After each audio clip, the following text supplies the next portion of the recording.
अशोक और मालती अपनी बेटी दीपशिखा की शादी को लेकर बहुत ही परेशान थे। दीपशिखा दिखने में तो बहुत ही सुंदर थी, लेकिन उसके अंदर एक बहुत ही बुरी आदत थी, और वो आदत थी पाद मारने की।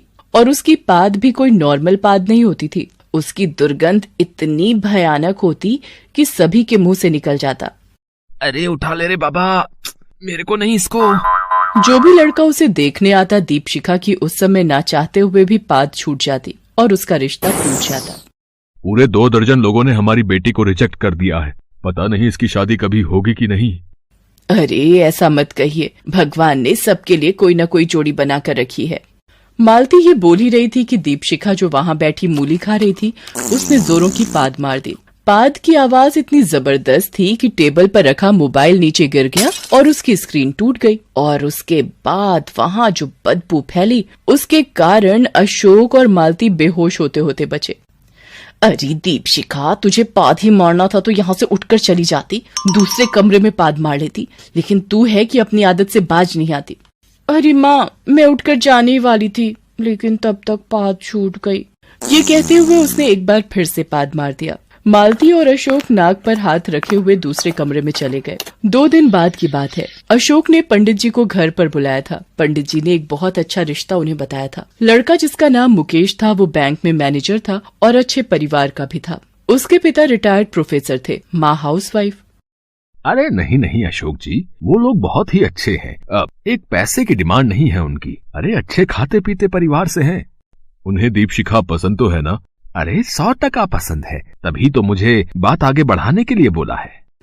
पंडित जी ये बातें कर ही रहे थे कि दीपशिखा दूसरे कमरे से वहाँ आई और अपना मोबाइल खोजते हुए बोली, माँ, तुमने मेरा मोबाइल देखा है क्या? मिल नहीं रहा है, मुझे अर्जेंट कॉल करना है।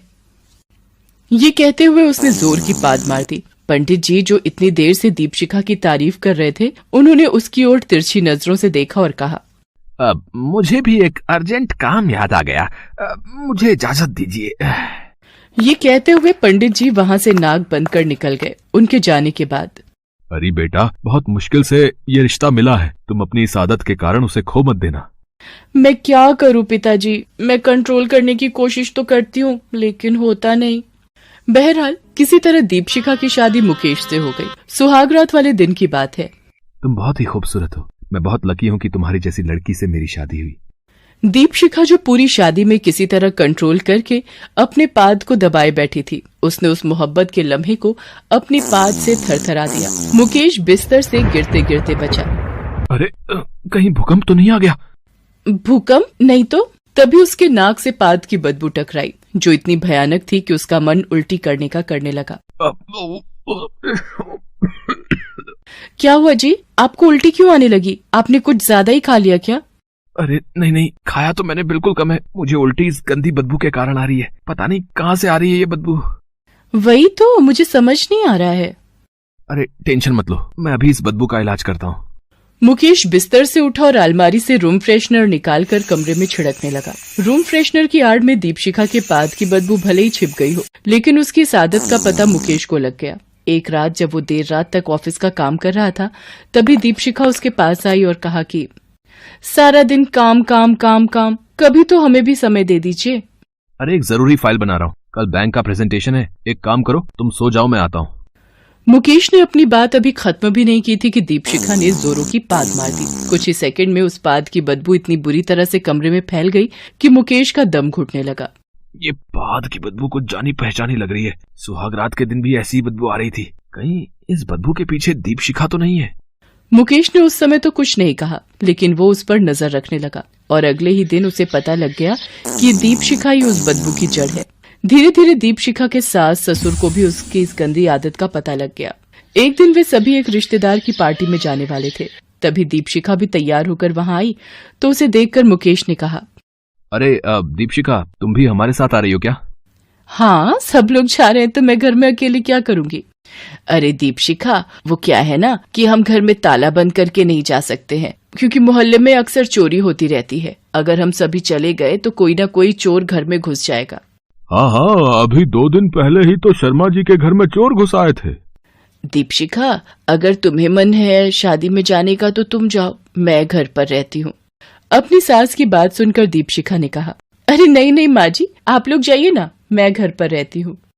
ये बात तो आई गई हो गई, लेकिन धीरे धीरे दीपशिखा को लगने लगा कि वे सभी जानबूझकर उसे कहीं ले जाने से बचते हैं। यहाँ तक कि घर में भी कोई उससे ठीक से बात नहीं करता था। कोई मेहमान अगर घर पर आता तो उसे उसके सामने नहीं जाने दिया जाता।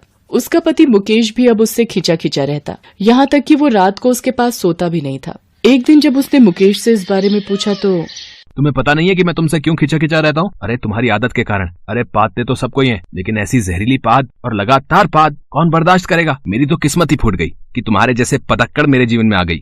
ये कहकर वो दूसरे कमरे में चला गया। दीपशिखा बहुत रोई, लेकिन रोने से पादने का तो कोई कनेक्शन नहीं है। ऐसा तो हो नहीं सकता था कि रोने से उसकी पाद रुक जाए। उसके सास ससुर भी अब उसे गाहे बगाहे ताने देने लगे। बहू, वो आज कुछ मेहमान घर पर आ रहे हैं। मैं चाहती हूँ कि जब तक वो रहें तुम ऊपर वाले कमरे में खुद को बंद कर लेना, और जब तक वो ना जाएं तुम बाहर मत निकलना। मैं नहीं चाहती कि तुम्हारी पादने की आदत के कारण बिरादरी में लोग मेरी हंसी उड़ाएं। दीपशिखा को अब वो घर काटने को दौड़ता था। पादती तो वो अपने घर में भी थी, लेकिन उसके माता पिता उसका इस तरह से अपमान कभी नहीं करते थे। वो बेचारी अब घुट घुट कर उस घर में रहने को मजबूर थी। मन तो उसका करता कि वो भाग जाए, लेकिन वो अपने पति से बहुत प्यार करती थी। एक बार की बात है, रात के 11:30 बजे थे, तभी कुछ चोर उसके घर में घुस आए। बहुत मोटी पार्टी है ये, अच्छे से हाथ साफ करना है इनके यहाँ। मैं घर वालों को अपने कब्जे में लेकर उनसे गहने और रुपए निकलवाता हूँ। तब तक राका, शाका, पिंटू और मंटू सारा कीमती सामान इस बोरे में भरो। एक चोर चाकू की नोक पर उन सभी को बाहर ले आया और घर के सारे गहने और रुपए समेटने लगा। शोरगुल और खटर पटर की आवाज से ऊपर वाले कमरे में सोई दीपशिखा की आंखें खुल गईं और वो कमरे के बाहर आई तो उसने जो देखा उसे देखकर उसकी आंखें फटी की फटी रह गईं। माल और कहाँ है घर में, बताओ, नहीं तो चाकू पेट के अंदर पूरा का पूरा डाल दूंगा। उसने देखा कि चोरों के गिरोह ने उसके पति और सास ससुर को बांध कर रखा हुआ है। उसे बहुत गुस्सा आया और वो चीखती हुई नीचे आई। तुम लोग मेरे घर में कैसे घुस आए, और मेरे पति और सास ससुर को तुमने क्यों बंधक बना कर रखा है? मैं अभी पुलिस को बुलाती हूँ।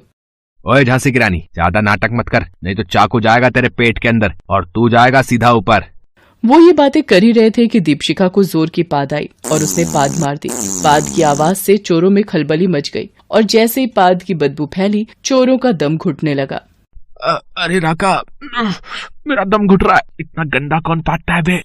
भाई, मुझे तो उल्टी आ रही है और बेहोशी सी छा रही है। पाद सूंघने के बाद सारे चोरों की हालत एक जैसी ही थी।